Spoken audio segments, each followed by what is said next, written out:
ఏ రకంగా తీసుకున్నా lot of కొట్టే మూమెంట్స్ ఉంటాయి. మన తెలుగు ప్రేక్షకులు సినిమా చూసి చిరంజీవి గారు ఒక మాట అన్నారు, కమర్షియల్ సినిమాలు అందరం చేస్తాం రాజు, శంకర్ గారు ఒకప్పుడు జెంటిల్మెన్ చేసిన, భారతీయుడు చేసిన, ఒకే ఒకటి చేసిన, కమర్షియల్తో పాటు మీరు ఆయన సినిమాలో ఒక మెసేజ్ వచ్చేది. నీ దగ్గరికి వెళ్ళి కూడా చాలా సినిమాలు నువ్వు ఫ్యామిలీలో తీసిన, యూత్లో తీసిన ఒక మెసేజ్ అంటే కమర్షియల్గా ఉంటూనే ఒక సినిమాలో ఒక వాల్యూతో ఇచ్చేవారు. సో నీకు చాలా రెస్పెక్ట్ ఫిలిం ఇది, కమర్షియల్తో పాటు చాలా రెస్పెక్ట్గా ఫీల్ అయ్యే సినిమా ఇది.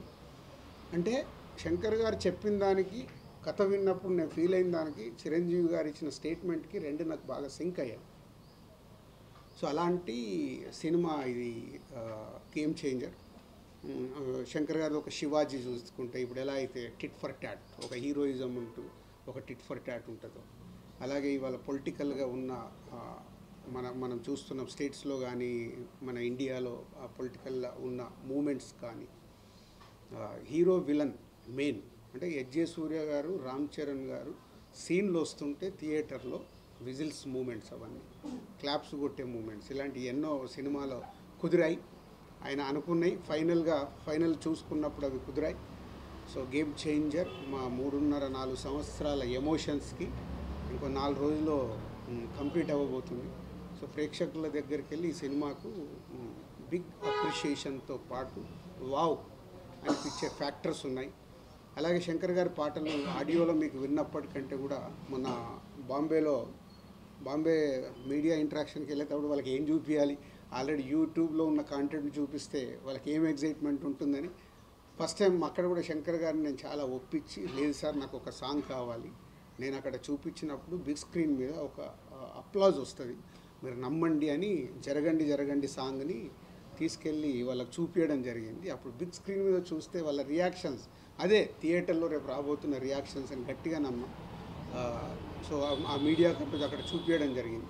సో వాళ్ళ దగ్గరికి వెళ్ళి వచ్చిన దాని ప్రకారం రేపు సాంగ్స్ కూడా శంకర్ గారి పాటలు మనందరికీ తెలిసిందే, థియేటర్లో చూసినప్పుడు ఆయన విజువలైజేషన్ కానీ, ఆ గ్రాండియర్ కానీ 75 crores పాటల మీద స్పెండ్ చేశాం గేమ్ చేంజర్కి. సో రేపు అవి అద్భుతంగా స్క్రీన్ మీద కనిపించబోతున్నాయి.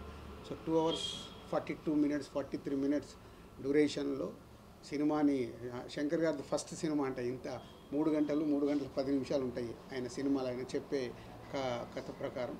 సో అలా ఎక్కడ కూడా ఆడియన్ని ఆగనివ్వకుండా ఎలా పరిగెత్తాలి, ఎలా వాళ్ళతో విజిల్స్ కొట్టియాలి, ఎలా వావ్ అనిపించాలి ఆయన టార్గెట్ పెట్టుకొని చేసిన సినిమానే.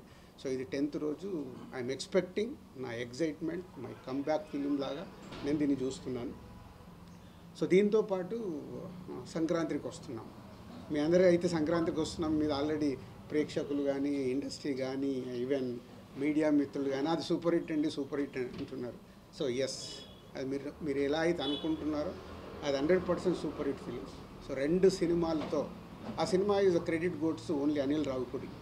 ఆ కథ చెప్పినప్పటి నుంచి ఆయననే అన్ని రకాలుగా మీదేసుకొని, లేదు ఈ సినిమా రాజుగారికి, ఇప్పుడు నేను అన్నాను కదా, అంటే అనిల్తో నాకు జరిగిన సంభాషణ, ఎందుకు అనిల్ రిజల్ట్ దగ్గర ఏదో కారణం వల్ల పోతున్నాను, అది పోకూడదు అంటే ఆయన కూడా దాన్ని ఓన్ చేసుకొని, లేదు సార్ ఈ సినిమా మళ్ళీ F2 లాగా మన బ్యానర్లో ఇది సూపర్ డూపర్ హిట్ కొట్టాల్సిందని కథ చెప్పినప్పటి నుంచి అదే సంకల్పంతో చేసి మొన్నే చూపించాడు నాకు సినిమా.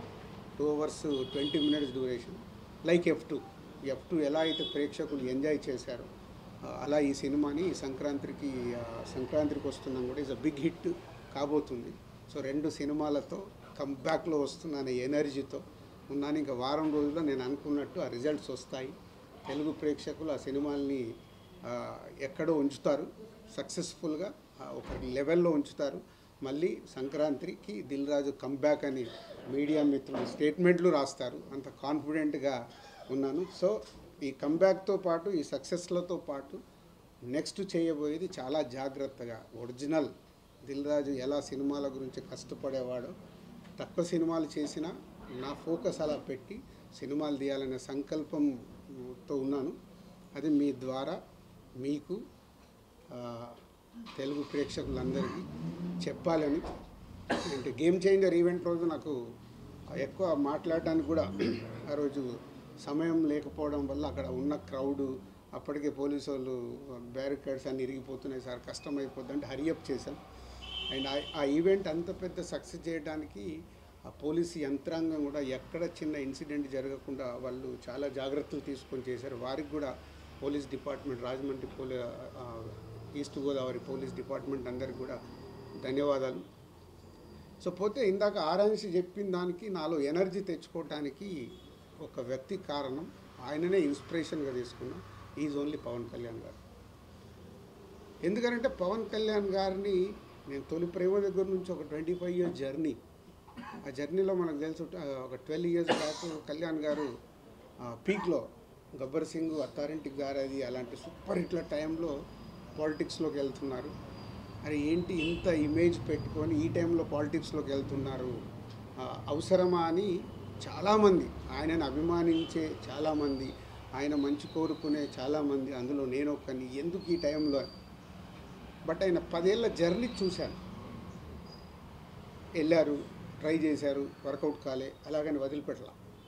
వచ్చారు, మళ్ళీ సినిమాలు చేశారు, మళ్ళీ వెళ్ళారు, మళ్ళీ ట్రై చేశారు. ఫస్ట్ ఆంధ్రప్రదేశ్ తెలంగాణ విడిపోయినప్పుడు ఉమ్మడిగా వచ్చి వాళ్ళు గవర్నమెంట్కి సపోర్ట్ చేస్తూ ఉన్నారు. సెకండ్ టైము రాలేదు. అంటే ఒక 10 years ఆయన జర్నీ చూసా. వెళ్ళారు, వర్కౌట్ కాలేదు, వెళ్ళారు. సో ఫస్ట్ టైం వర్కౌట్ చేశారు, సెకండ్ టైం వర్కౌట్ కాలేదు, మళ్ళీ ఇప్పుడు వెళ్తున్నారు, వెళ్ళారు. ఏంటి అని ఒక ఎగ్జైట్మెంట్లో ఆయన విజయం, కూటమిలో 21 సీట్స్ గెలిచినప్పుడు ఆయన విజయం కనిపించింది. ఈజ్ ద గేమ్ చేంజర్ లాగా కనిపించాడు. ఆ రోజు నుంచి ఆయన ఆ 12 సంవత్సరాల జర్నీని చూసుకొని, లేదు మనం ఫెయిల్ అవుతున్నామని ఆగిపోకూడదు, నా ప్రయత్నం 25 సంవత్సరాల నుంచి సినిమా ఇండస్ట్రీలో ఏదైతే బిల్డ్ అయిందో, ఏ హార్డ్ వర్క్ అయితే చేశామో అది మిస్ అవ్వకూడదని కళ్యాణ్ గారిని చూసి ఇన్స్పైర్ అయ్యి లాస్ట్ 7-8 months నుంచి అంత హార్డ్ వర్క్ చేసుకుంటూ, కొత్త బాధ్యతలు వచ్చినా కొత్త బాధ్యతలు చూసుకుంటూ. సో మీ అందరికీ తెలుసు నా డ్రైవ్ ఎలా ఉంది. మీరు అడిగితే కూడా టైం ఇవ్వలేక, మీరు ఏదైనా ఇంటర్వ్యూకి అడిగినా సార్ మాట్లాడదామన్నా టైం లేదు, దానివల్ల పరిగెత్తుతూ ఉన్నాను. సో ఓన్లీ సంక్రాంతి రిజల్ట్ తర్వాత ఇంకా ఆ ఎనర్జీతో మిమ్మల్ని కలుస్తాను. ఆఫ్టర్ 14 మళ్ళీ ఒకసారి మీ అందరిని పిలిచి సక్సెస్ఫుల్ షేర్ చేసుకుంటాను. Same time Telangana government FDC చైర్మన్గా నన్ను నియమించడం, అప్పుడు దాని తర్వాత కూడా మనం కలవలేకపోయాము. 18th చార్జ్ తీసుకొని నేను US వెళ్ళడము, యూఎస్కి వెళ్ళి వచ్చిన తర్వాత రకరకాల ఇన్సిడెంట్లు మళ్ళీ దిగి చూసుకోవడం, గవర్నమెంట్కి ఇండస్ట్రీ మధ్యలో జాగ్రత్తగా సీఎం గారు ఏదైతే కోరుకున్నారో అది చేయటానికి ముందడుగు వేసి చేయడం, ఇలాంటివి జరిగాయి. సో ఇప్పుడు ఆంధ్రప్రదేశ్లో టికెట్ రేట్స్ వచ్చాయి, బెనిఫిట్ షోస్ వచ్చాయి. ఇప్పుడు ప్రొడ్యూసర్గా ఇక్కడ కూడా తెలంగాణలో సీఎం గారిని వెళ్ళి ఒకసారి రిక్వెస్ట్ చేస్తాను. ఫైనల్ కాల్ వాళ్ళది, బట్ వాళ్ళు ఎలా నిర్ణయం తీసుకున్నా దానికి ముందుకు వెళ్ళాల్సిందే. బట్ ఒక నిర్మాతగా ఆ రాష్ట్రంలో వచ్చినప్పుడు ఇక్కడ కూడా వెళ్ళి అడగాల్సిన బాధ్యత ఉంది. సో సినిమాకైనా డెఫినెట్గా సినిమా ఇండస్ట్రీకి సీఎం గారు అన్ని రకాలుగా సపోర్ట్గా ఉంటాన్నారు. పోతే అన్ని జాగ్రత్తగా ఉండమని చెప్తున్నారు. ఎలాంటి ఇన్సిడెంట్లు జరగకుండా జాగ్రత్తగా సీఎం గారు లాస్ట్ దాంట్లో చెప్పిన 3 points, ఫార్మా కానీ, ఐటీ కానీ, సినిమా కానీ important for Hyderabad and Telangana state అని. సో దానికి పరంగా ఐఎమ్ ఎక్స్పెక్టింగ్ వెళ్ళి కలిస్తే ఏమైనా పాజిటివ్గా వస్తుందేమో అని. బట్ నిర్మాతగా నా ప్రయత్నం నేను చేయాలి. ఫైనల్ కాల్ సీఎం గారిదే అండ్ గవర్నమెంట్ది, ఎలా వచ్చినా తీసుకోవడానికి సిద్ధంగా ఉన్నాను. So 10th and 14th crucial for me. అంటే crucial meaning is a result. అది బాల్స్ 2 6లు కొట్టాలి ఆ సినిమాల ద్వారా అనే ఒక సంకల్పంతో ఉన్నాం. ఈ 4 రోజులు నేను ఇంకా హార్డ్ వర్క్ చేసి ఆ రిజల్ట్ తెచ్చుకోవడానికి ప్రయత్నంలో ఉంటాను. సో మీ అందరికీ ఇండివిజువల్గా నేను ఇంటర్వ్యూ ఇచ్చే టైం లేదు నా దగ్గర. దాన్ని మీరు అందరూ అర్థం చేసుకుంటారని కోరుకుంటున్నాను.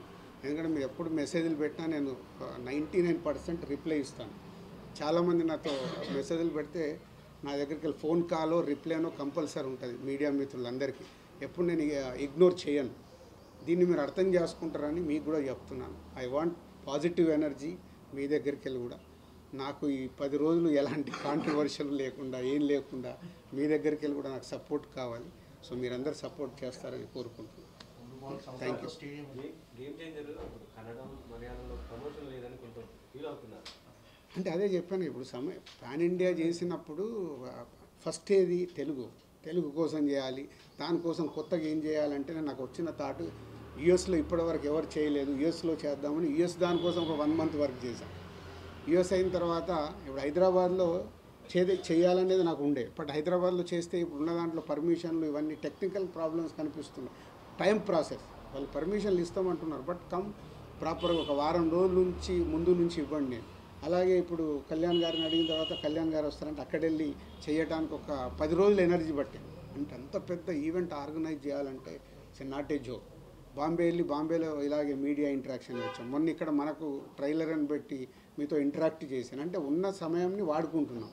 ఇంకా 2 రోజులే ఉంది, 7th and 8th. 9th మేము ఏం చేయలేం. హీరో గారిని అడిగాను, డైరెక్టర్ గారేమో ఫైనల్ మిక్సింగ్లో ఉన్నారు. అందరినీ ఇలాంటి టైంలో ఒక దగ్గరికి తీసుకొచ్చి ఇప్పుడు చెన్నై అండ్ బెంగళూరు ఈ 2 ఎలా అచీవ్ చేద్దామనే పనిలో ఉన్నాం. I'm trying. So Chennai and Bengaluru చేయాలి. ఆ 2 అంటే ఇప్పుడు కేరళకి వెళ్ళేంత టైము వెళ్ళొద్దని ఏం లేదు, బట్ టైం ఈజ్ ఇంపార్టెంట్. దానికోసం ట్రై చేస్తాం.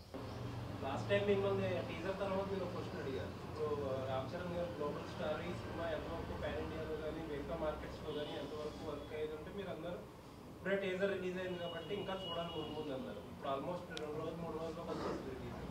ఏమనుకుంటారు అదర్ మార్కెట్స్లో మీ ఎక్స్పెక్టేషన్స్ ఏంటి? First pan India cinema yeah everywhere reach అవుతుంది. అంటే ఏ రేంజ్లో రీచ్ అవుద్ది అనేది ఇప్పుడు తెలుగు స్టేట్స్ మన తెలుగు వాళ్ళు ఉన్న దగ్గర అయితే is going to is extraordinary నా ఫీలింగ్. ఇప్పుడు అదర్ లాంగ్వేజ్లోకి వెళ్తున్నప్పుడు వాళ్ళు సినిమాని ఎలా చూస్తున్నారు, ఎలా ఓన్ చేసుకుంటున్నారు అనే దాని మీద డిపెండ్ అయి ఉంటుంది.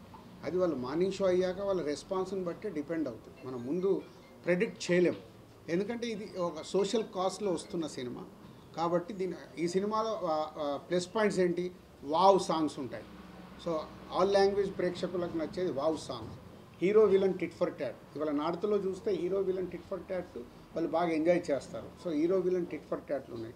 అలాగే సౌత్కి వస్తే మన సోల్ ఏదైతే సోల్ ఉందో సౌత్లో అందరికీ రీచ్ అవుతుంది. I'm expecting this film will reach everywhere. But ఏ రేంజ్లో ఎక్కడ ఎలా రీచ్ అవుతుంది అనేది ఇప్పుడే మనం చెప్పలేము. యా అపాయింట్మెంట్ అడిగాను, ఎప్పుడు పిలిచినా వెళ్ళి కలిసి రావాలి. నిన్న అంటే పవన్ కళ్యాణ్ గారు మాట్లాడుతూ టికెట్ల రేట్లు హైక్ ఇవ్వడం వల్ల గవర్నమెంట్ కూడా ఆదాయం వస్తుంది కదా, అది అందుకే మేము ఇస్తున్నామని ఒక మాట. యా అంటే చాలామంది అది ఆలోచించాల్సిన, కళ్యాణ్ గారు చెప్పిన పాయింట్లో ఒక వాల్యూ ఉంది. ప్రతి 100 రూపాయలకి 18% జిఎస్టీ రూపంలో వెళ్తుంది. జిఎస్టీలో 9% స్టేట్కి వెళ్తుంది, 9% సెంట్రల్కి వెళ్తుంది. అంటే మనము సినిమా ద్వారా వచ్చే